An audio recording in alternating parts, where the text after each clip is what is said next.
Mr. President, while we are focused on issues here at home, and certainly we should be, there are incidences taking place around the world, and those of us who care about freedom and democracy and human rights, those of us like myself who sit on the Senate Foreign Relations Committee also have our focus on what is happening in other places in the world.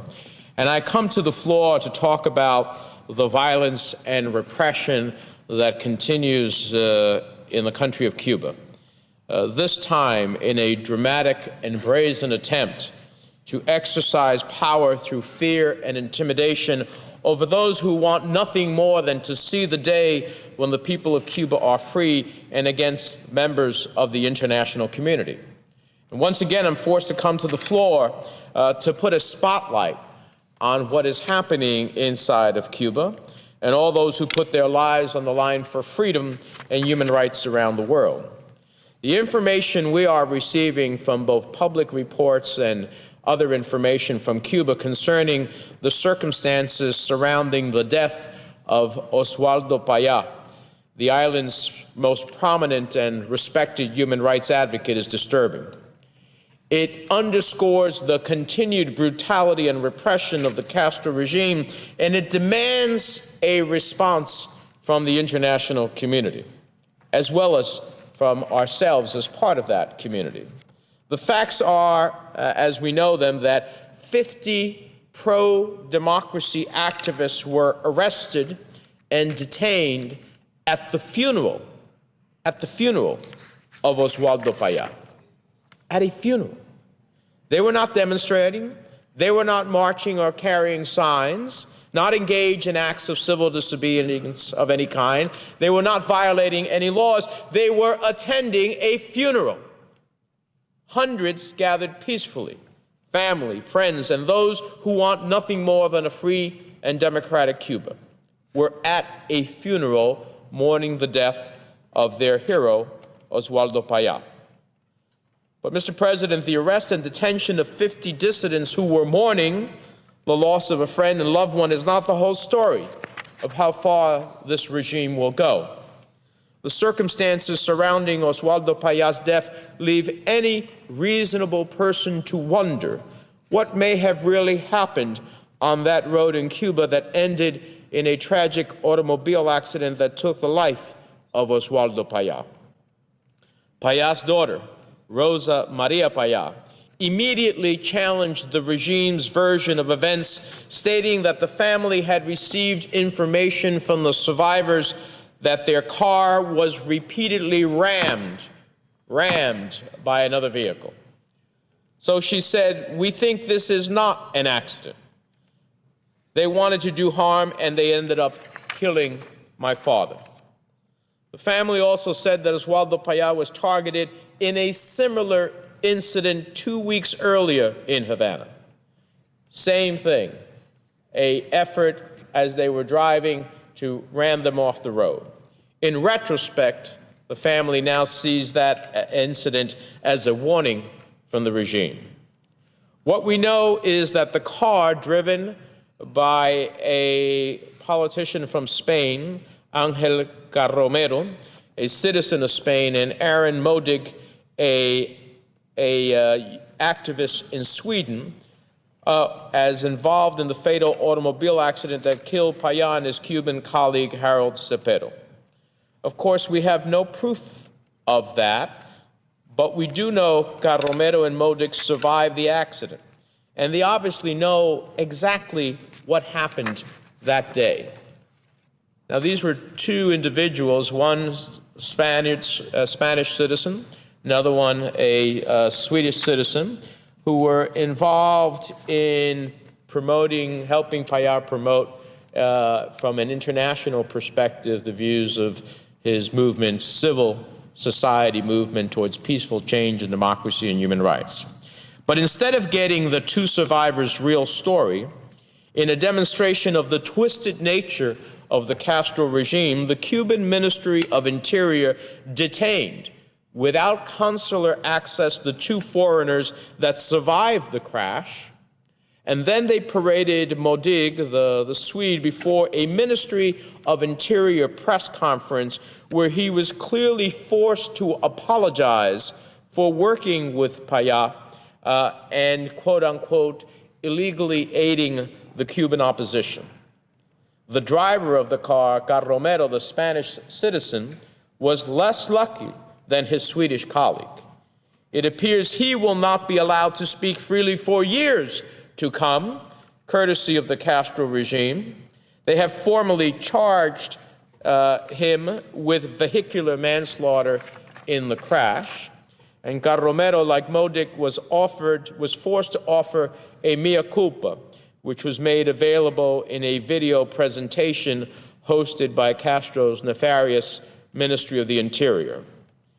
The regime's logic has to boggle the mind of any reasonable person who cares about the rule of law. It's also my understanding that, according to reports from Cuba, that in a move typical of the Castro regime, Spanish diplomats were prohibited from seeing or meeting with Carromero until yesterday. Meanwhile, the grieving widow of Oswaldo Payá has expressed outrage and has rejected the Castro regime's official report regarding the death of her husband and the circumstances surrounding the accident, which has now blamed the accident on the actions of Ángel Carromero, who was driving the car. Payá's widow has said, and I quote, "Until I'm able to speak with Ángel or with Aaron, the last two people who saw my husband alive, have access to the expert reports, and have the advice of people independent of the Cuban government, I can have no idea what really happened that day." Mr. President, I can't be certain that the regime killed Oswaldo Payá, but the circumstances of his death are highly suspicious, and there is no question that the regime had motive to kill Oswaldo Payá. Payá was one of the most prominent opponents of the Castro dictatorship, a Catholic activist who founded the Christian Liberation Movement in 1988. He is best known for the Varela Project, a petition drive he launched in 2002 that called for free elections and other rights. That drive led the Cuban government to adopt a constitutional amendment making the communist system in Cuba irrevocable. It followed that with the 2003 Black Spring, which arrested 75 of the most prominent Cuban activists in that year. Payá had become the most known, most visible face of Cuba's peaceful opposition movement. The European Parliament awarded him its Sakharov Prize for freedom of thought in 2002. And that year, he was also nominated for the Nobel Peace Prize by hundreds of parliamentarians in a campaign led by his friend Václav Havel, the Czech Republic president. Payá was determined that Cuba and Cubans should enjoy the benefits of freedom and democracy, and he committed his life to that cause. And he may very well have lost his life to that cause.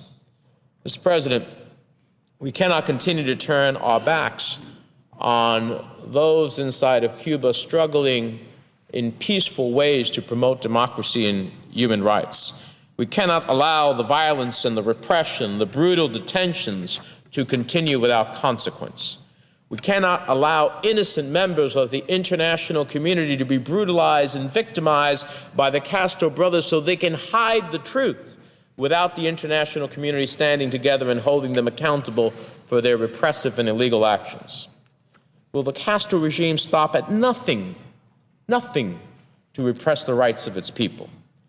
Can we turn our backs on the rule of law, on the Cuban people, on the facts of this case, on Mr. Carromero? Or can we once again have that wink and nod and say, oh, well, it's been over 50 years, things are changing for better in Cuba, and we should let bygones be bygones, as people languish in jail, as people die at the hands of the regime, as we see the hunger strikers who give up their life because of the brutality that they're facing, to try to rivet the world's attention in this regard.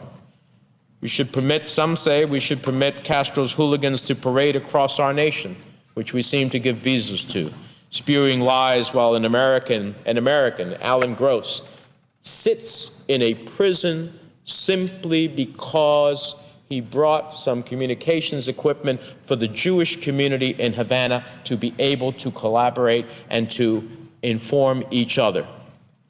That was his crime. He's now been in prison, a United States citizen, for 2 years, languishing in Castro's jails, not to mention thousands of Cuban political prisoners who suffer in Cuban prisons.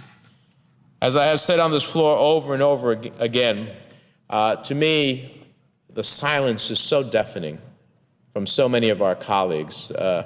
They may have a different view than I do as about how do we promote democracy, but I don't hear them speak out about these human rights abuses, about the deaths in Castro's prisons, about those who can get knocked off the side of a road and killed. And the silence in that respect is deafening. So there are some of us who are committed to making sure that silence is broken. Today I'm asking my colleagues to join me in sending a letter to Ban Ki-moon, the Secretary General of the United Nations, demanding that the United Nations and the Human Rights Council immediately undertake a full and thorough investigation of the circumstances surrounding Oswaldo Payá's tragic death and the detention of Ángel Carromero. We must demand the truth about these tragic events that took the life of Cuba's most devoted human rights advocate. I hope our colleagues will join us in that respect. We have supported democracy movements around the world. They have often made a big difference, from Václav Havel, Lech Walesa, Soviet Jewry, Alexander Solzhenitsyn, and so many others. When we side on behalf of those struggling against repressive regimes for democracy and human rights, it makes a difference. It can make a difference in this regard as well. And I am hoping that our colleagues will join us in helping break the silence. On behalf of the memory of Oswaldo Payá, and on behalf of all of those who lose their lives every day or their liberty simply because they peacefully choose to ultimately try to change the nature of the country in which they live. It is something that America should be a beacon of light for, something that I hope we can shine very brightly, and in doing so, create a protective element to those who are peacefully trying to create change inside of Cuba. We should do no less. With that, Mr. President, I yield the floor.